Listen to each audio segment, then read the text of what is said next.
বাঁশ বাগানে মাথার উপর চাঁদ উঠেছে, ওই মাগো আমার ষোলক বলা কাছলা দিদি কই।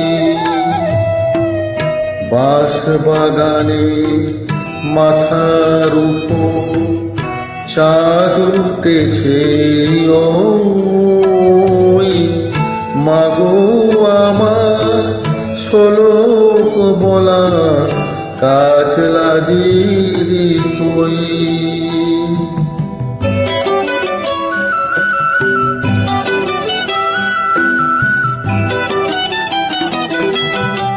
পুকুর পাড়ে লেবুর তলে